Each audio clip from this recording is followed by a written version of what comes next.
The threadbare dress scratched her skin, a constant reminder of what she lacked. Shame was a cold, persistent shadow, clinging to her like the faint, damp smell of their small shack.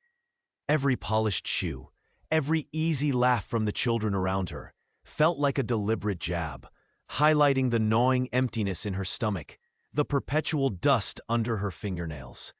It wasn't just poverty that weighed her down. It was the injustice of it, the feeling that she was invisible, less than, simply because of where she came from. She yearned desperately for acceptance, for a life where she didn't have to hide the worn patches on her clothes or invent stories to fill the gaping holes of her reality. That yearning became a dangerous fuel, building a bridge between the harsh truth and the beautiful lie. On that precarious bridge, born from a quiet ache, she placed the first tiny stone, a whisper of untruth that felt, for a fleeting second, like escape. In a world that often feels rigged against you, where the weight of your circumstances presses down, finding your place can feel impossible. But what happens when the path you choose is paved with secrets? Stay with us as we follow her journey, charting the course of a life shaped by a quiet shame and a desperate hope. If you believe everyone deserves a chance to rise above their challenges, and if you're ready to see how one small choice can unravel into something far larger, please show your support by liking this video and subscribing to our channel for more powerful stories of resilience and justice. The schoolyard buzzed with the casual ease of summer plans being traded like brightly colored marbles. Anya scuffed her worn shoes on the rough gravel, the tiny stones digging into her soles through the thin rubber. She listened, a quiet observer on the periphery, as conversations drifted over her. Trips to the beach, sleepovers, new toys. Her own summer promised only dusty afternoons, helping her mother, the heat shimmering over the same familiar, desolate landscape. The contrast was a physical ache. A girl with ribbons in her hair, her voice light and careless, mentioned a brand new bicycle. Anya's heart twisted with a longing so sharp it took her breath away. A bicycle. The freedom, the simple joy of it, felt like an impossible dream. The girl turned, her gaze landing on Anya, a flicker of polite, almost dismissive curiosity in her bright eyes. "What are you doing this summer, Anya?" The question hung in the air, innocent, yet loaded with the weight of everything Anya wasn't. The truth was a bitter pill she couldn't swallow.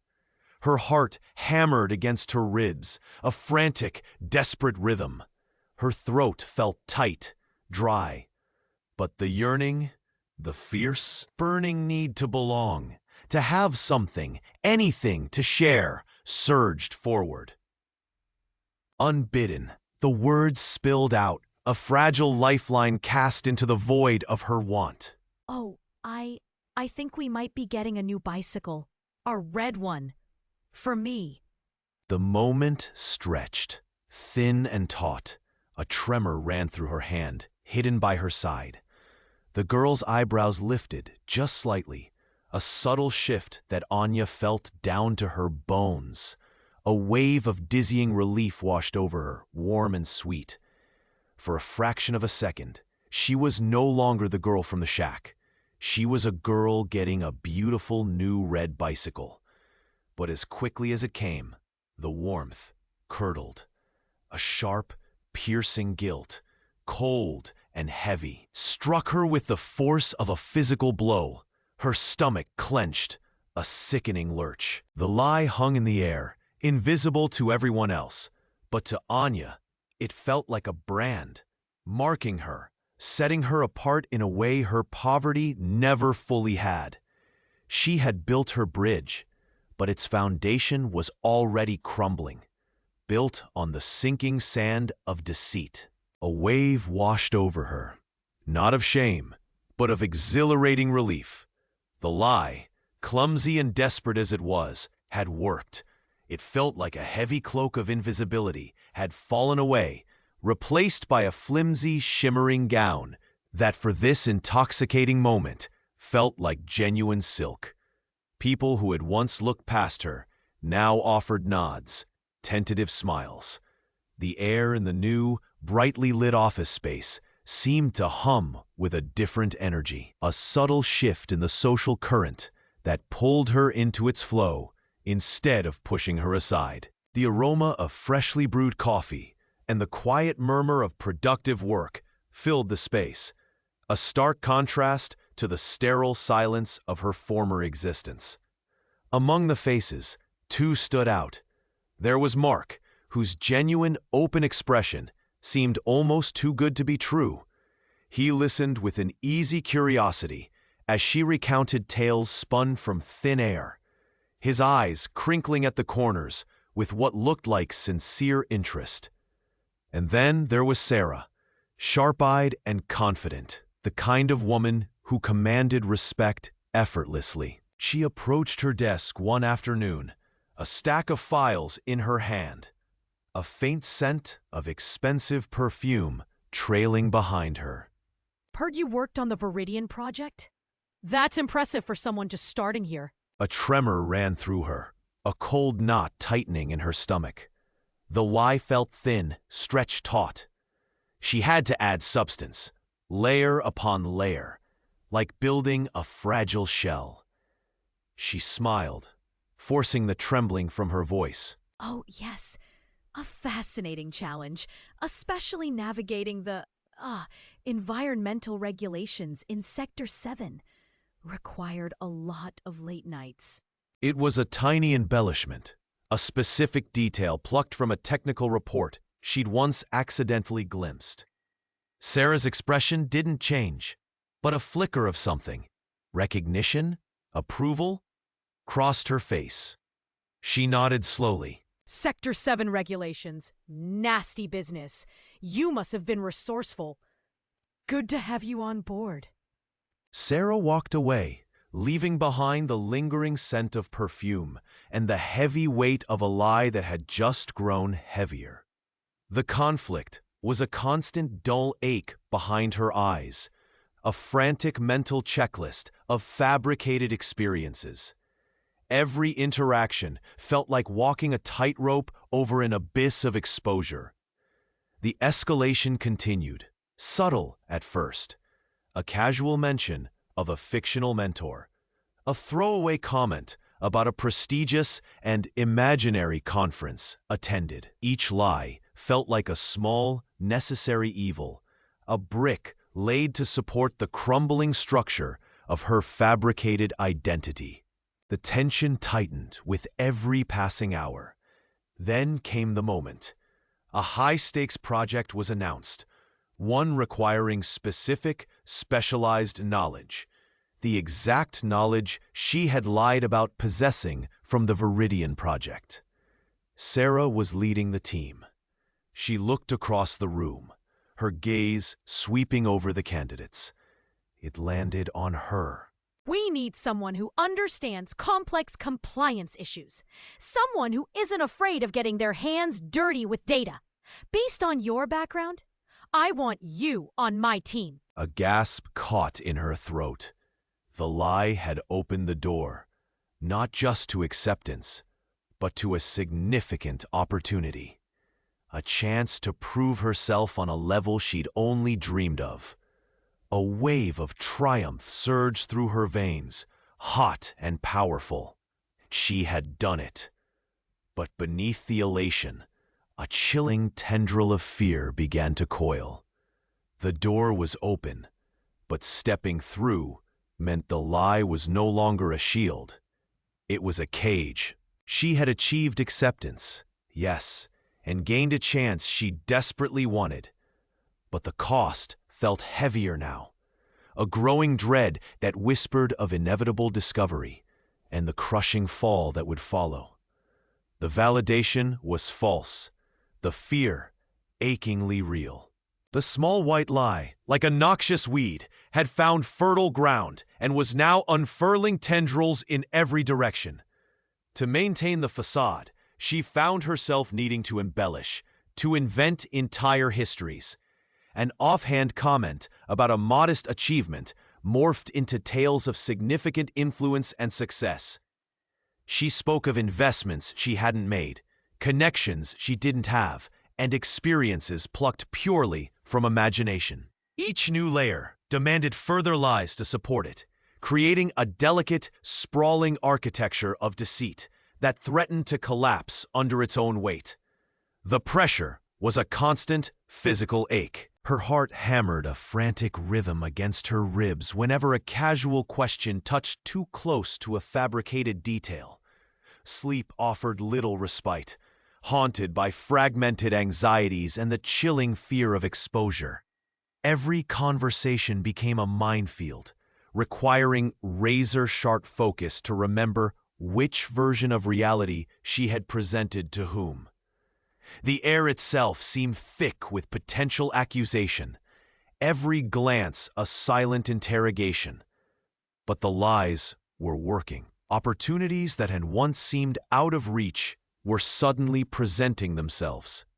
Colleagues who had overlooked her now sought her opinion. A coveted project assignment, usually reserved for those deemed exceptional, landed on her desk, explicitly citing the experience she had fabricated. The stakes were no longer just about maintaining face. They were about keeping everything she had gained, everything she was building on shaky foundations. The taste of this newfound respect was intoxicating, a bitter-sweet reward for her dishonesty. The escalation continued, bolder and more reckless.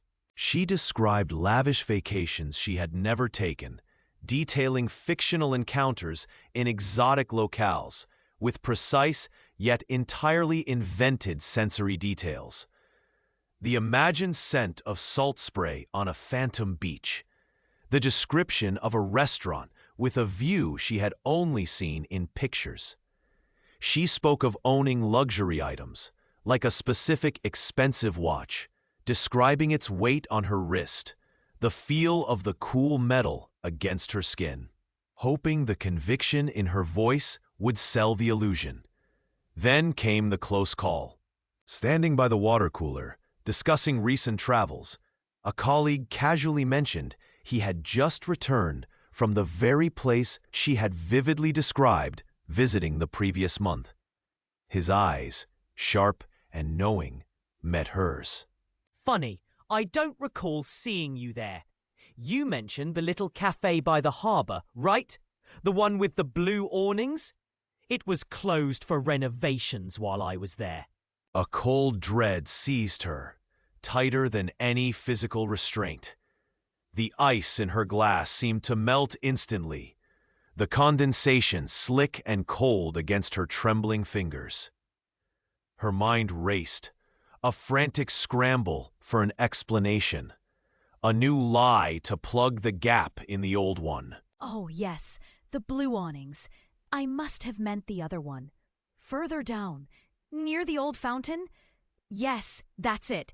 The one with the green shutters. My mistake. Her voice was a tightrope walk over an abyss.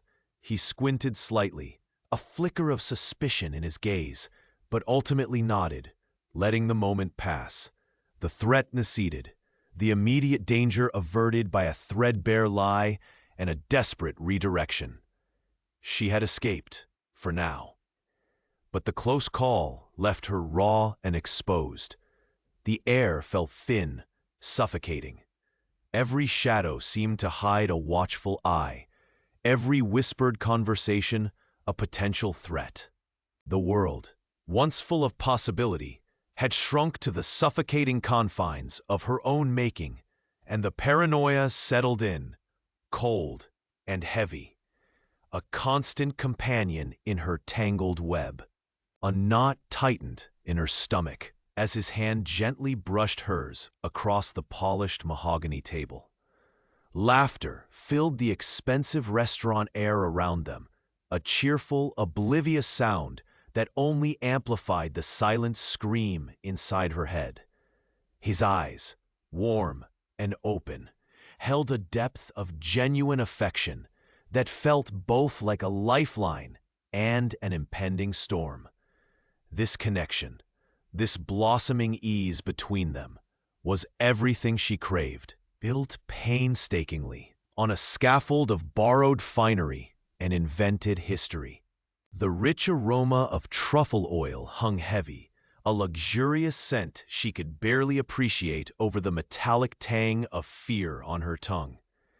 Every shared smile, every comfortable silence, every detail he revealed about himself felt like another brick laid on sand. Her genuine friend, Sarah, had sent a hesitant text earlier in the week, asking a simple question about a detail from her supposed past that didn't quite add up. The question had sparked a cold, nauseous dread. Sarah knew her, the real her, and the thought of those sharp, familiar eyes seeing through the veneer sent a tremor through her. But the pull of this new life, of his trust, was too strong. The conflict was a constant, low thrum beneath her skin. She saw the potential for real happiness, a future she desperately wanted, but knew it could only exist if the truth remained buried. The fear of his inevitable hurt, of the look in his eyes when he discovered the elaborate deception, was a physical weight. It pressed down on her chest, made breathing shallow, and stole sleep most nights. Escalation came subtly, in shared confidences. She had to paint a picture of a privileged upbringing, casually mentioning boarding schools she'd never seen, family holidays to places she'd only read about. Each fabricated anecdote required another layer, another careful stitch in the tapestry of lies. One evening, nestled close on a velvet sofa, overlooking the glittering city lights, he spoke of his own vulnerabilities, his past disappointments, trusting her completely with pieces of his soul. He murmured, his voice soft, a deep resonance that vibrated through her. It feels like I can finally be myself with you. That was the climax. The weight of his trust, the sheer, unadulterated belief shining in his eyes, felt like a physical blow. His fingers traced a pattern on her arm, a tender touch that should have felt comforting, but instead burned with the heat of her deceit. The air grew thick with unspoken intimacy, a shared space built entirely on her fabrication. Tears pricked at her eyes, tears of guilt so profound it stole her breath. This connection, this moment of pure, vulnerable trust, was real for him. For her, it was a painful mockery. Every instinct screamed at her to stop, to break the fragile spell, to tear down the lies before they caused irreparable damage. But the thought of shattering this beautiful, albeit false, reality was unbearable. The fear of losing him, of being exposed and alone again, was a monstrous thing that choked back the truth. With a trembling hand, she reached up and gently touched his face, a silent promise to maintain the deceit. The lie solidified, a cold, hard stone in her heart, as she leaned into the warmth she didn't deserve. The guilt remained, a bitter aftertaste, but the mask stayed firmly in place. A knot tightened in her stomach, a cold, hard stone lodged beneath her ribs. The invitation lay on the polished table, heavy with expectation. It wasn't just a social event. It was the stage, the elaborate facade she had painstakingly constructed, piece by precarious piece. She had committed to hosting the annual charity gala, a glittering spectacle reserved for the city's elite, a world away from her reality. This wasn't about attending. It was about owning the night, embodying a level of wealth she simply did not possess. The challenge was immense, a mountain of logistical hurdles and financial impossibilities. Every vendor hired, every crystal glass rented, every single petal of the elaborate floral arrangements represented a deepening crevice in her foundation of lies. The conflict was a constant, gnawing fear. The sheer effort of maintaining the illusion, the relentless pressure to ensure no detail betrayed the truth. Sleep offered little respite, haunted by visions of bounced checks and hushed whispers. Escalation arrived daily, a caterer requiring a larger deposit than anticipated, a society columnist confirming attendance, adding another layer of scrutiny. She secured loans under increasingly dubious circumstances, stretched credit cards to their breaking points, and mastered the art of confident deflection when faced with probing questions about her recent investments. The scheme grew like a monstrous, beautiful vine, wrapping around her life, until she could barely breathe beneath its weight. The pressure built, a physical sensation, a tightness in her chest, a ringing in her ears during quiet moments. The smell of expensive perfume and fresh-cut flowers now carried an undertone of panic. The night of the gala arrived, a swirling vortex of light, sound, and artifice. The ballroom shimmered under the soft glow of chandeliers, the air thick with the scent of lilies and success. Music swelled. A sophisticated murmur of conversation filled the space. She stood by the entrance, a vision in borrowed silk, offering a smile that felt stitched onto her face. Her heart hammered against her ribs, a frantic drumbeat beneath the elegant exterior. She saw them across the room, the faces that had once mocked her, now gazing with forced smiles and veiled curiosity.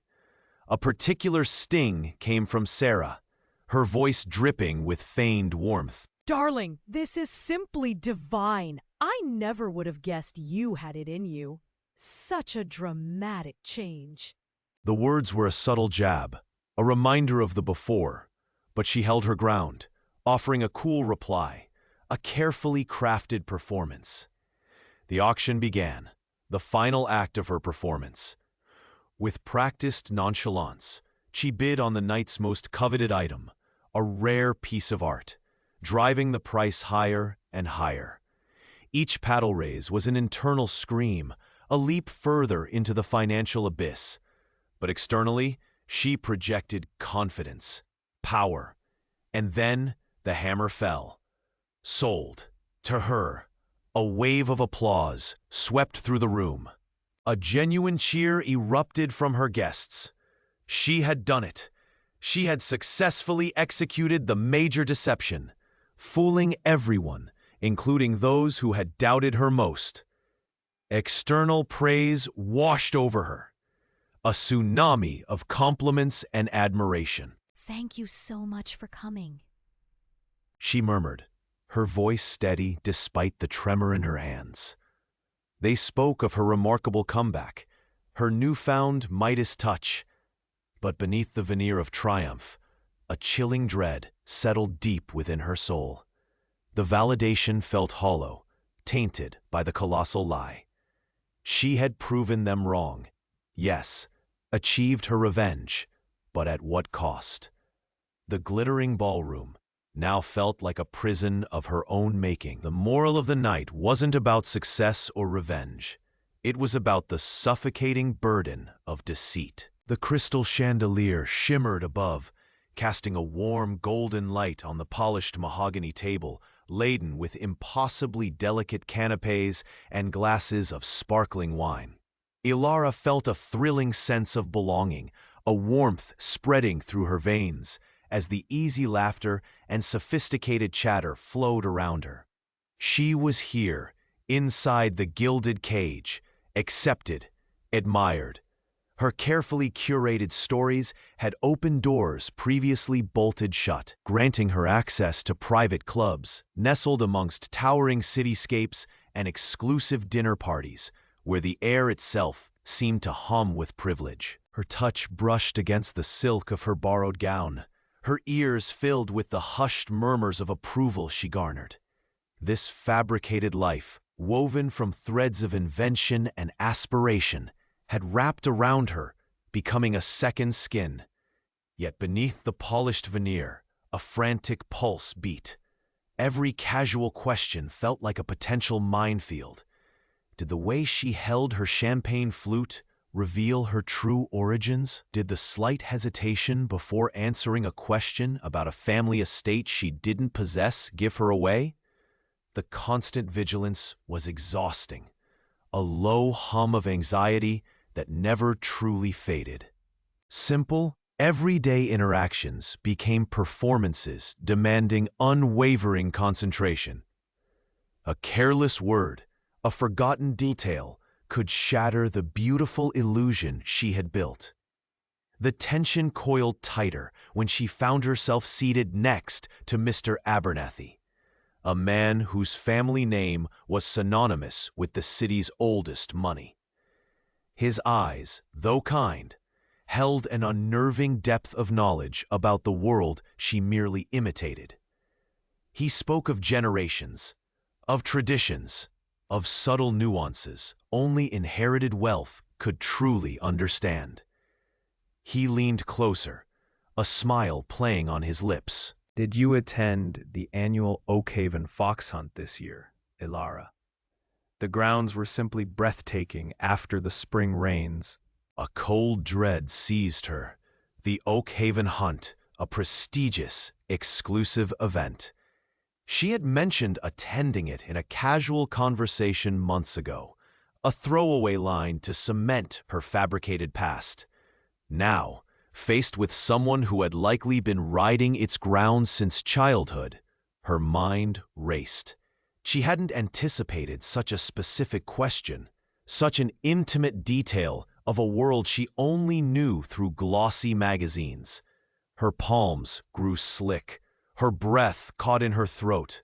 This was it, the moment the carefully constructed facade would crumble. She could feel the blood draining from her face. She swallowed hard, forcing a smile, her voice trembling slightly despite her best efforts. Oh, Mr. Abernathy, it was simply stunning.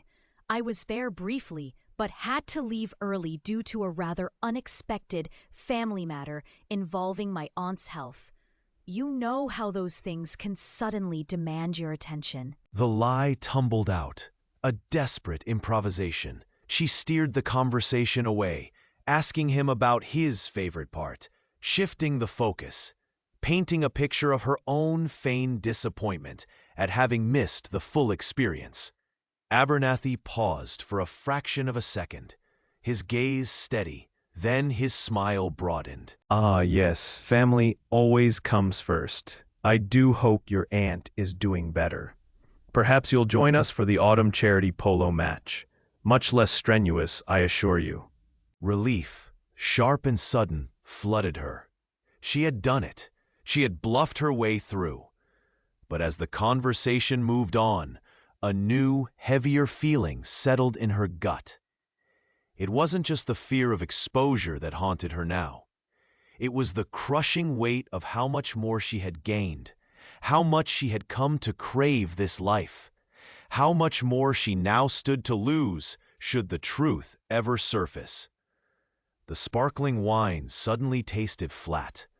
The laughter around her seemed brittle. She was deeper in than ever before, and the price of falling felt terrifyingly high. A heavy cloak of solitude settled upon her shoulders, stitched with the invisible threads of her hidden past. The life she had built, glittering and seemingly secure, was a constant performance, a tightrope walk over an abyss of truth. Every smile felt a little stiff. Every shared laugh, a carefully constructed echo of genuine joy. She longed, deeply and achingly, to shed the disguise, to show the woman who existed before the polished veneer. But the fear was a vice, tightening its grip around her throat. This internal conflict, the war between the self she presented and the self she concealed, gnawed at her insides like a persistent hunger. Stress became her constant companion, a low hum beneath the surface of her days. Anxiety coiled in her stomach before every seemingly innocuous social encounter. The fear of an accidental slip of the tongue or a chance recognition always present. Guilt was a dull ache in her chest, a heavy weight pressing down. Particularly when she thought of the people she had left behind, the connections she had severed or allowed to wither. Her well-being eroded subtly, like sand slipping through fingers.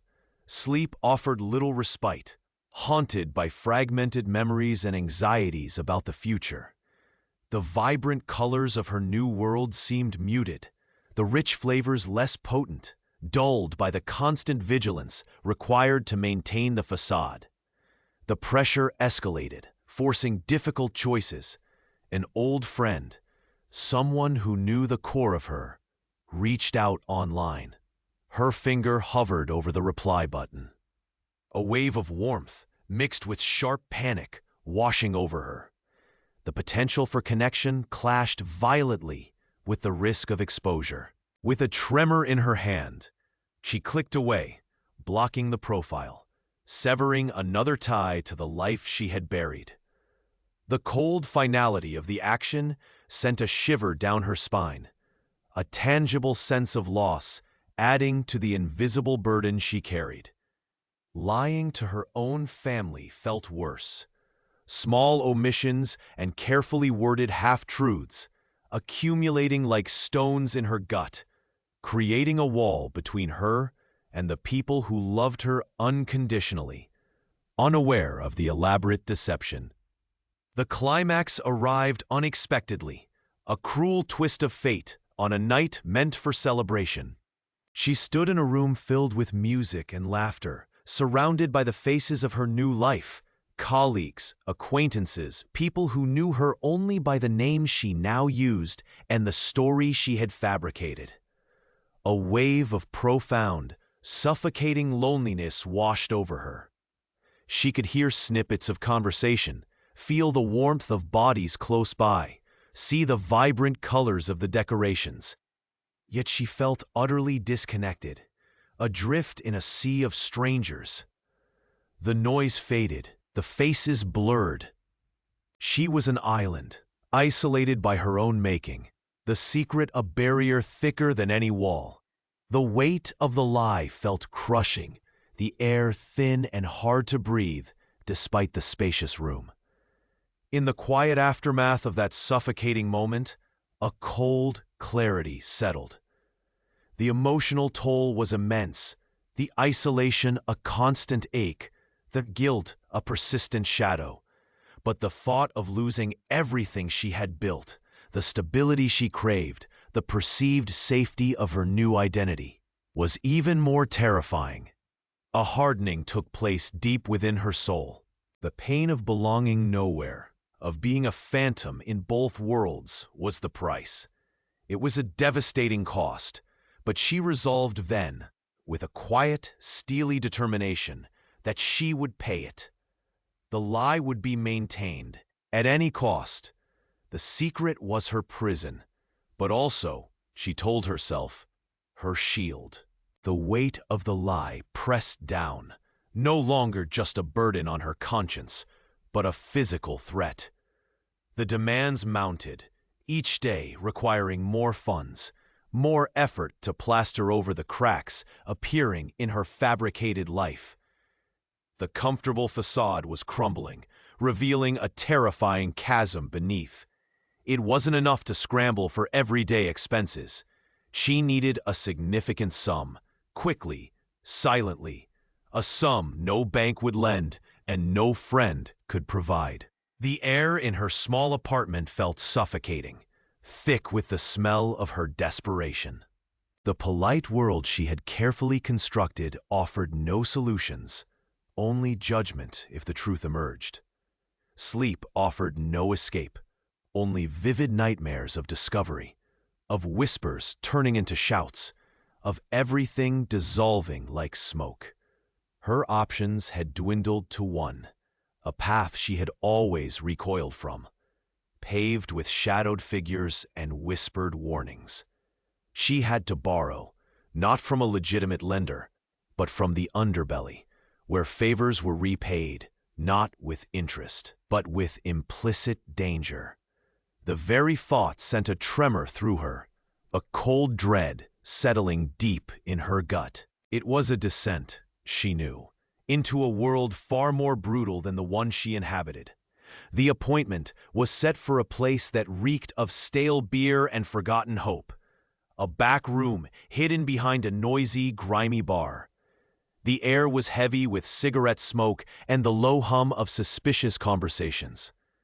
Every instinct screamed at her to run, to admit defeat, but the image of her perfect, fragile lie shattering held her rooted to the spot. Her hands trembled as she smoothed her skirt, trying to project a confidence she didn't possess. A man emerged from the shadows, his eyes cold and assessing, devoid of warmth. He didn't smile. His voice was low, gravelly, and entirely business. He spoke of terms that were clear and unforgiving, of consequences that were implied rather than stated, chilling her to the bone. He pushed a thick envelope across the scarred wooden table. The crisp feel of the notes beneath her fingers was a sickening contrast to the icy fear gripping her heart. Taking the money was the point of no return. She felt the weight of it, heavy and tainted, a physical manifestation of her escalating recklessness. Leaving the bar, the night air felt strangely thin, offering little comfort. She had the funds she needed, the temporary fix to patch the gaping hole in her narrative. But the temporary success came at an unbearable cost. She was now beholden to forces she didn't understand, tied by an invisible leash to a dangerous world.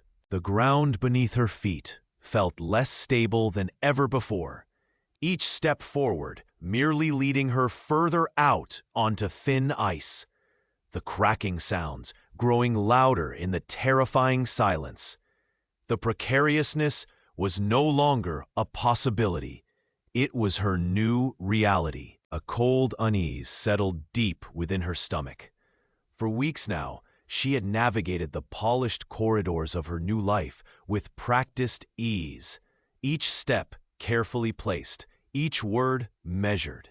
Yet, a new shadow had begun to lengthen across her path, the unwavering gaze of one of her peers, a woman named Celeste, whose sharp intellect and even sharper eyes seemed to see just a little too much. It wasn't hostility, not overtly, but a persistent, quiet observation that frayed the edges of her carefully constructed calm. Celeste had a way of tilting her head, her eyes narrowing slightly, as if piecing together a puzzle that didn't quite fit. It started with small things. Oh, really? The old clock tower on Main Street, wasn't that demolished years ago? A detail she had forgotten from a throwaway lie, or a question about a specific skill she'd listed on her resume, probing just a little too deeply into where and when she had acquired it. Each instance was a small pinprick, igniting a sudden, sharp fear that tasted like bitter copper on her tongue. The conflict was internal, a desperate struggle to maintain the serene exterior, while her heart hammered against her ribs like a trapped bird. She would offer a light laugh, a seemingly innocent correction, or pivot the conversation smoothly, her voice steady despite the tremor in her hands she hoped Celeste couldn't see. The polished surfaces of the office felt suddenly hostile, reflecting not her confident facade, but a distorted image of someone exposed. The hum of computers, once a comforting white noise, now seemed to underscore the tension in the air. A low thrumming, mirroring the frantic beat in her ears. Escalation came subtly, like a vine creeping. Celeste began appearing in the break room when she was there, making polite conversation that inevitably veered towards the past. You know, you remind me of someone I once knew. Worked in marketing, had that same quiet intensity about her. Though she dressed much differently, of course. Happened to vanish quite suddenly, too. It felt less like a coincidence and more like a deliberate probe. She started noticing Celeste on her computer, glancing at the screen, perhaps searching a name. The air thickened, heavy with unspoken suspicion. Every casual comment, every shared glance felt loaded with potential meaning, draining the color from the vibrant world she had built. A chill would prickle her skin, even in the warm office air. The tension culminated one afternoon by the water cooler. Celeste approached, a faint, unreadable smile on her lips. The silence stretched, thick and charged, punctuated only by the gurgle of the machine. Celeste's eyes, cool and assessing, held hers. Just curious. Celeste began, her voice soft but carrying an edge that sent a shiver down her spine. That story you told about your university, did you really graduate top of your class? My cousin was there that year, and she mentioned the valedictorian had bright red hair. Just a funny little detail, isn't it? The moment stretched into an eternity. Panic clawed at her throat, threatening to choke off her air. Her mind raced, desperately searching for an escape hatch, a believable deflection.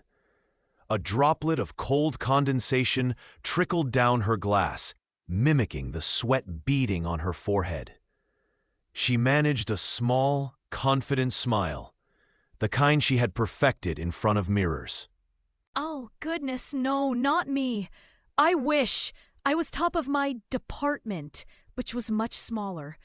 Easily confused, I suppose. She laughed lightly, a sound that felt foreign and brittle in her own ears. She met Celeste's gaze directly, injecting just the right amount of amused self-deprecation into her voice. It was a gamble, a lightning-fast weave of half-truth and practiced performance. Celeste held her gaze for another long moment, a flicker of something unreadable in her eyes. Then, the smile widened slightly, losing the sharp edge. Ah, my mistake then. She said, and turned to fill her own glass, the immediate pressure lifting just enough for her to breathe again. She had evaded the direct exposure, slipped through the net by the skin of her teeth. But the encounter left her trembling internally, the fragile peace shattered. The resolution was stark and terrifying. The threat was real. The game was far from over. From that moment on, she was hyper-vigilant. Every shadow a potential spy, every friendly face a potential threat. Her world shrinking into a constant state of watchful fear. A chill wind seemed to whip through the opulent office, not from an open window, but from a single line item on a quarterly financial report. It was a seemingly minor discrepancy, a small transfer that didn't quite align with the persona Clara had so carefully constructed. It was a thread, thin and almost invisible, but a thread nonetheless, leading back to a life she desperately wanted to remain buried. A knot formed in her stomach, tightening with the icy grip of dread. She felt like a clumsy actor whose mask had slipped during the most critical scene. The polished veneer of her carefully crafted identity shimmered, threatening to shatter under the harsh fluorescent light. This was the moment she knew the foundation, built on years of careful lies, had finally begun to crack. A frantic energy surged through her veins. She had to act Immediately. Fingers flying across the keyboard, she attempted a swift, digital sleight of hand. A few keystrokes to reclassify, a quick call to subtly influence the reporting. Tiny, desperate adjustments aimed at patching the burgeoning hole in her narrative. Each click of the mouse was a frantic heartbeat, each tap of a key a silent prayer that no one else had seen, that the flicker of inconsistency had gone unnoticed in the sea of numbers. But the taste of fear was bitter on her tongue, a metallic tang she couldn't swallow. The subtle shift did not go unseen. A sharp pair of eyes, belonging to someone who prided themselves on meticulous detail, paused on the very line Clara had tried to obscure. A raised eyebrow. A quiet question posed to a colleague. A whisper started, soft at first, like the rustle of dry leaves, then growing louder, carried on the undercurrent of office gossip. Did you see that adjustment on the Q report? Looks odd. Another voice murmured. Just trying to make the numbers look better, probably. Or hiding something. Their words, though not directed at her, felt like needles pricking her skin across the room. The air grew thick with unspoken suspicion, the easy camaraderie replaced by furtive glances and hushed conversations that stopped abruptly when she passed. The feeling of being watched was suffocating, a heavy cloak draped over her shoulders. The emails began to land in her inbox. Polite inquiries requesting clarification, detailed explanations, supporting documentation. Each one felt like another stone added to a wall closing in around her. Her explanations, once smooth and convincing, now felt stilted, hesitant. She stumbled over details, the carefully rehearsed lines of her false history, failing her under pressure. Someone said her story doesn't add up. Something about where she came from. A cold sweat broke out on her brow. The tiny crack wasn't just visible, it was widening into a chasm. In a horrifying flash of clarity, standing alone beside her desk under the harsh glare of the office lights, she knew. All her efforts, all her frantic patching had failed. The lie was not just exposed, it was beginning its inevitable public unraveling. The carefully constructed world she inhabited swayed precariously, poised to collapse, and doubt, like a creeping vine, was spreading its tendrils through the minds of everyone around her. The air in the room grew thick, heavy with unspoken accusations and the scent of old paper and desperation. Mr. Silas, his face unreadable, held a document aloft, not with triumph, but with the grim certainty of someone who had found what they were looking for. This wasn't merely suspicion anymore. This was the calculated, systematic dissection of a life built on sand. They had not just scratched the surface. They had dug deep, unearthed roots, followed faint trails back to origins she had buried under layers of carefully crafted lies. A visit to a small, forgotten town, a simple search through outdated records, a conversation with someone from a past life. Each step had been taken with chilling precision. They had found proof of her real name, her humble background, her true financial situation laid bare in stark, undeniable numbers. It felt like tiny, sharp objects being inserted under her skin with each discovery. The cold, hard facts were accumulating, pressing down on her chest, stealing the very air she needed to breathe. Miss Albright, her gaze sharp and unwavering, laid out printouts on the polished table between them. The rustle of the paper seemed deafening in the silence. Each sheet was a testament to her deceit, a tangible piece of evidence that screamed the truth louder than any voice could. The conflict twisted inside her. The desperate urge to deny, to lie, to somehow manipulate this final confrontation, warring with the terrifying knowledge that there was no escaping this. Her heart hammered against her ribs, a frantic bird trapped in a cage. She opened her mouth, intending to weave another thread of her fabricated reality, but the words caught in her throat. The escalation was swift, brutal in its clarity. Mr. Silas produced another document, a recent bank statement, displaying a balance so meager it was a cruel joke against the backdrop of the life she pretended to live. Then came a photograph, simple, irrefutable, showing her standing in a place she had vehemently claimed she'd never been, wearing clothes utterly out of sync with her grand pronouncements. The image blurred before her eyes, not from tears, but from the sheer, overwhelming force of the truth being laid bare. Her hands trembled where they rested on the table. A cold sweat broke out on her forehead, tracing a path down her temple. She looked into their faces, saw the absolute certainty there, the lack of any remaining doubt.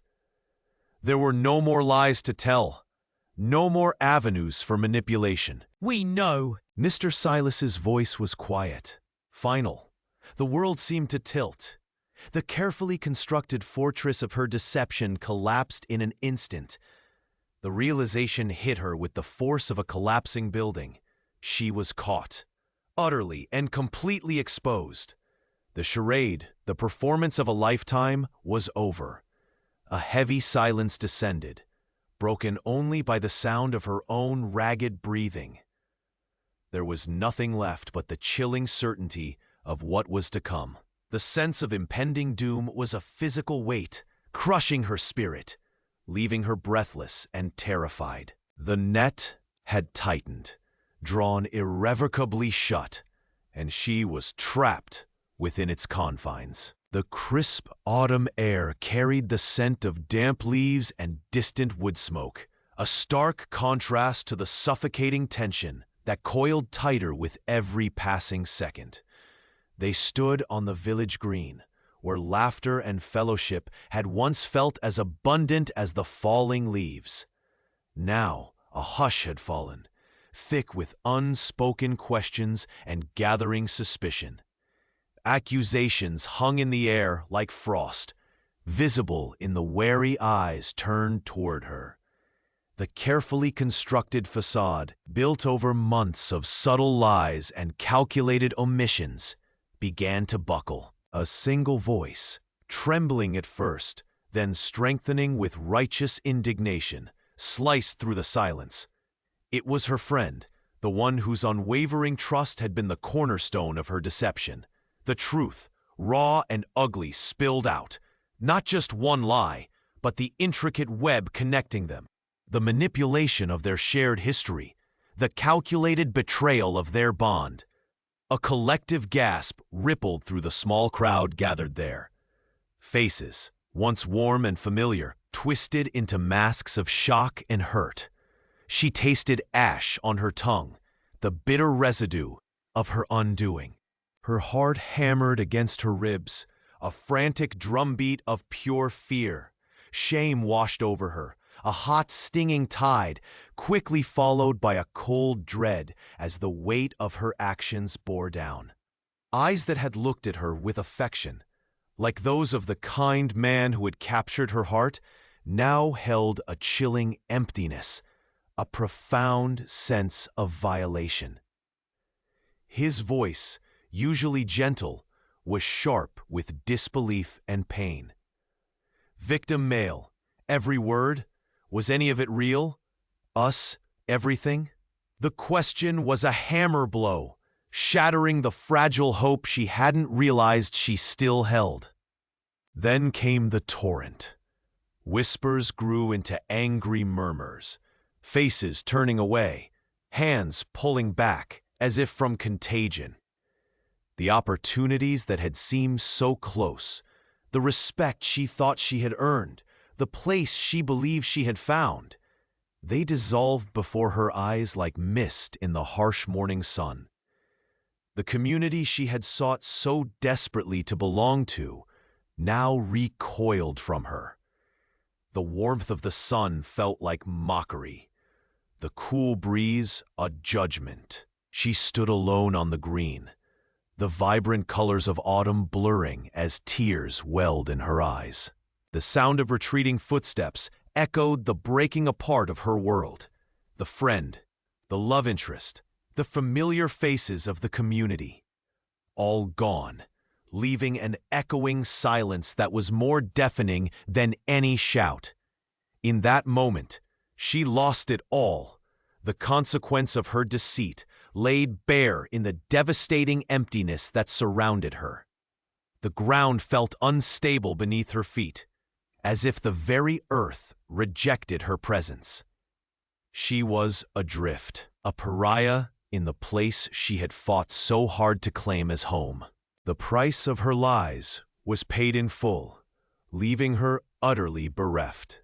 A chilling silence descended where applause and admiration had once echoed. It wasn't the quiet of peace, but the heavy, suffocating stillness that follows an explosion.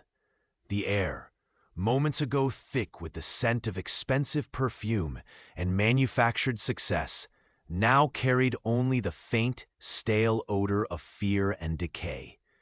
She stood alone in the vast, suddenly empty space, the polished floor beneath her feet, feeling like a stage where a disastrous final act had just concluded. Every face had turned away, every door had clicked shut, leaving her marooned on an island of her own making.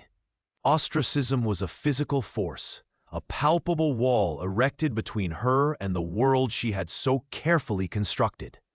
Whispers followed her like a cold draft, eyes darting away as she approached. The comfortable warmth of acceptance had vanished, replaced by a glacial indifference that cut deeper than any spoken accusation. She felt like a pariah, her very presence toxic, tainting the air and the space around her.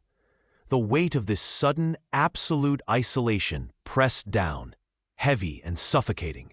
The true conflict wasn't the external judgment, crushing as it was, but the war raging within. The magnitude of her deceit, the sheer scale of the damage she had wrought, crashed over her in waves. Years of careful artifice, all the trust she had betrayed, all the genuine opportunities she had stolen or suppressed, it all piled up, a mountain of ruin, casting a long, dark shadow over her soul. A bitter taste filled her mouth, the metallic tang of regret and the sickening realization of irreparable loss. It wasn't just the lavish lifestyle or the prestigious title she had lost. It was the possibility of ever earning genuine respect or forging true connections again. Escalation arrived not with fanfare, but with cold, efficient finality. Papers were thrust into her hand, detailing legal proceedings and demands for restitution. Voices that had once fawned over her now spoke with clipped, unforgiving tones, demanding immediate departure, threatening further action. The glossy veneer of her stolen life cracked further under the pressure, revealing the bleak, unforgiving structure beneath. Every call went unanswered, every plea for understanding met with deafening silence or outright contempt. The carefully constructed illusion was disintegrating, leaving her exposed and vulnerable. The climax of her fall wasn't a dramatic confrontation, but a quiet, desolate moment. Escorted from the building that had been the symbol of her false power, she stood on the pavement, the chill wind whipping at her clothes. Her possessions, meager and suddenly pathetic, were boxed and waiting. The expensive watch felt heavy and meaningless on her wrist. The tailored clothes felt like a costume she could no longer justify wearing.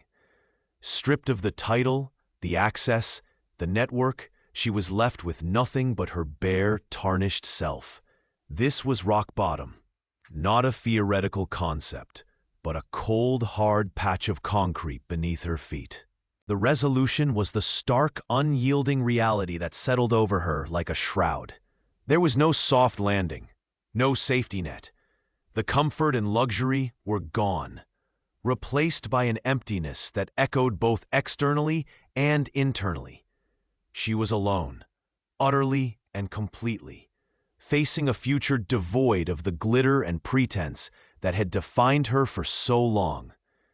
The path ahead stretched out bleak and uncertain, paved only with the consequences of her own making. The world outside her window was a smear of gray, mirroring the landscape inside her soul. A crushing weight settled on her chest, making each breath a shallow, painful effort. Shame was a physical thing, a cold stone lodged deep within her gut, sending tendrils of nausea through her body. The exposure had not just stripped away her secrets, it had flayed her very skin, leaving her raw and exposed to the chilling winds of public scorn and private self-recrimination. Every glance, every whisper she imagined, carried the same accusation, the same damning judgment that echoed endlessly in her own mind. Sleep offered no escape, only fitful nightmares, replaying moments of calculated deceit, of trust broken like brittle glass. She saw the faces of those she had hurt, contorted in disbelief and pain, and the image burned behind her eyelids, even when she was awake. Regret was a constant companion, a relentless voice dissecting every choice, every lie. How could I have been so blind, so cruel? The thought whispered, though it was her own voice filled with self-loathing. The conflict raged internally, a brutal battle between the person she thought she was and the person her actions had revealed her to be. The judgment of others felt like 1,000 tiny needles, pricking her whenever she dared to consider stepping outside, dared to face the light of day. She remembered the thrill, the fleeting satisfaction of achieving her goals. But now those memories were poisoned.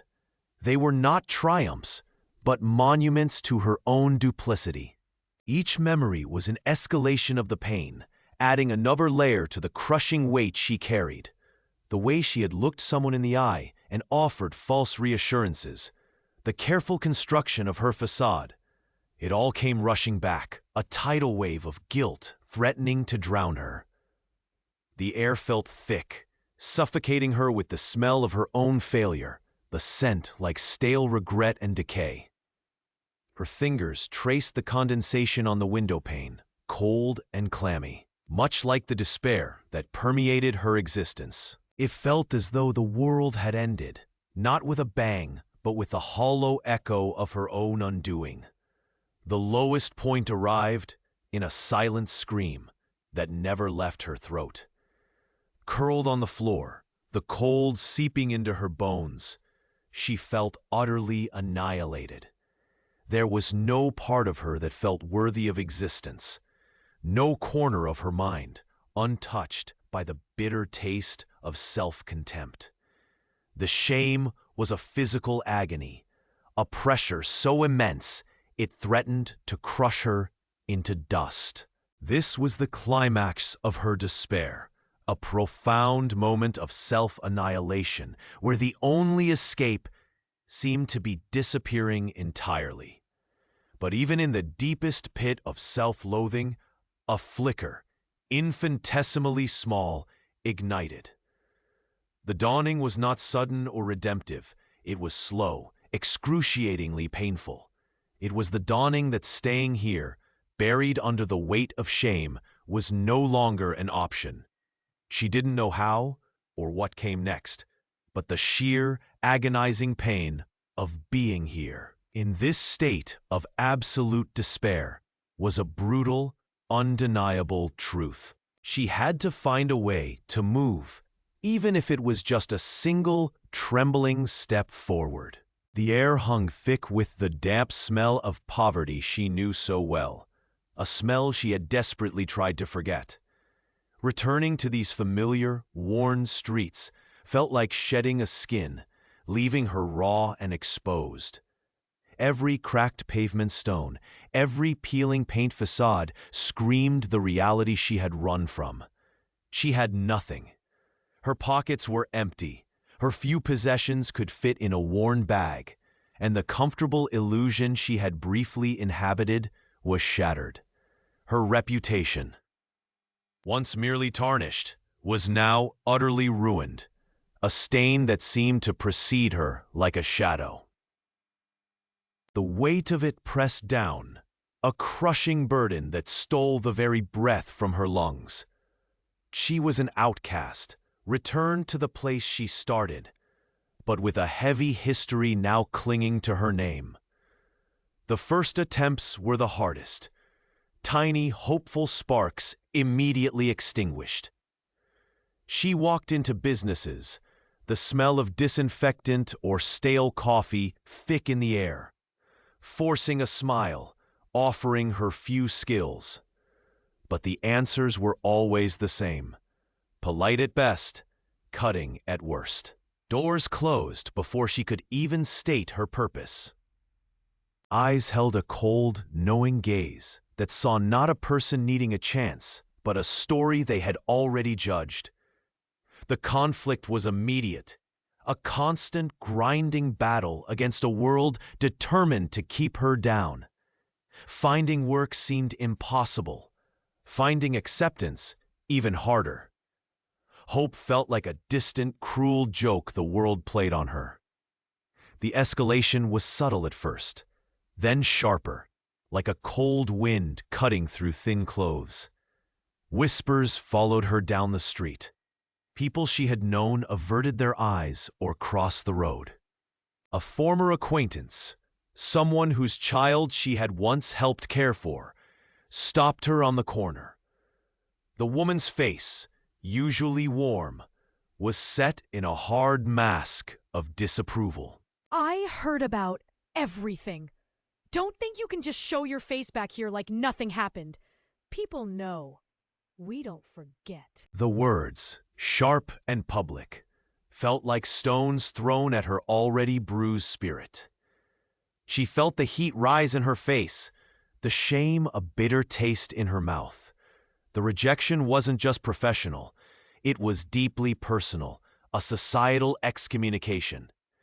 Standing on the edge of the town, the wind whipping her hair across her face, she saw the small, weather-beaten building that housed the local laundry service. It wasn't glamorous. It wasn't what she had ever envisioned. But it was honest work. Taking a deep breath, the cold air stinging her lungs, she walked towards it. The owner was a stern-faced woman with calloused hands. As she sat across from her, the scent of industrial soap filling the small office, she didn't embellish. She didn't lie about where she'd been or why she was back with nothing. The truth felt heavy and fragile on her tongue. I've made terrible mistakes. I lost everything. My reputation is ruined. But I need work. Any work. I can clean, I can fold. I just need a chance to start over. Honestly. The words were difficult, humiliating even, but they were real. The woman studied her for a long moment, her gaze unreadable. She didn't offer false sympathy or immediate acceptance. She simply nodded slowly. The job wasn't offered immediately. The future remained uncertain, but the difficult step had been taken. Leaving the building, the cold wind still bit at her skin, but deep within her chest, beneath the layers of fear and shame, a tiny flicker ignited. It wasn't much, just a spark, fragile and easily extinguished, but it was determination. A quiet resolve to face the judgment, to endure the hardship, and to rebuild, one difficult, honest step at a time. The silence of her small room pressed in, a heavy blanket after the storm. Ilara sat on the worn rug, the cool fibers a grounding sensation against her skin, the faint smell of dust clinging to the air.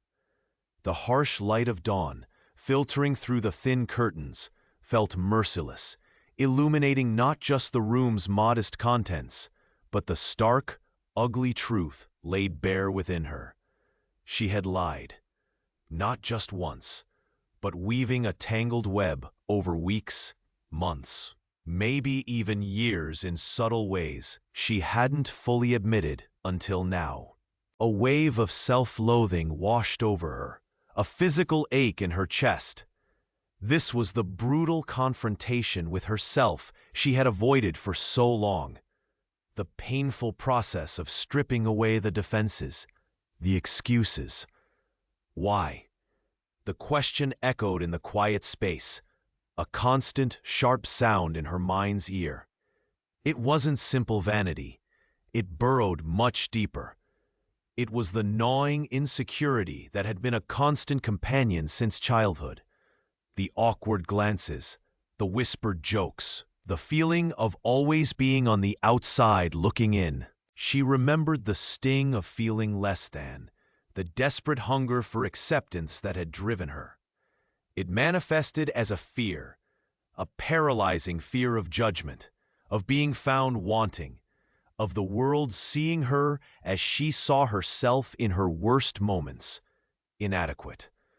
The lie had felt like a shield, a clumsy, fragile armor against a world she perceived as relentlessly critical. It was easier, or so she had believed, to construct a more appealing version of herself, one adorned with imagined status and possessions, than to present the vulnerable, imperfect reality. As she sat there, the bitter taste of regret thick in her mouth, the layers peeled back further. The initial shame wasn't just about fitting in. It was a deep-seated belief that her own story, her own quiet life, wasn't interesting or valuable unless embellished. The root cause wasn't just external pressure, but an internal void, a failure to recognize her own inherent worth. It was a profound, unsettling realization. She had been so busy trying to be someone else's idea of successful or impressive that she had neglected to build a foundation of self-acceptance. Then, amidst the wreckage of her self-deception, a quiet clarity emerged. The things she had lied about, the phantom luxury, the invented connections, were ultimately empty vessels. They offered no real warmth, no genuine connection, no lasting happiness. True self-worth wasn't found in the price tag of a dress or the zip code of a fictional address. It was an internal state, built on integrity, honesty, and the courage to be oneself, flaws and all. The realization settled over her like a gentle, unexpected rain after a long drought. It was a difficult truth, born from pain, but it was also liberating. The path forward was terrifyingly simple, yet daunting. She had to stop running from herself. With a shaky breath, Ilara made a silent, solemn commitment, a promise to face the world and herself with unflinching honesty from this day forward. The lie was dead. The real journey was just beginning. Years later, the opulence felt like a forgotten dream, a shimmering mirage she had finally allowed herself to walk away from. The silk dresses and tailored suits were gone, replaced by the comfortable, worn texture of everyday fabric against her skin.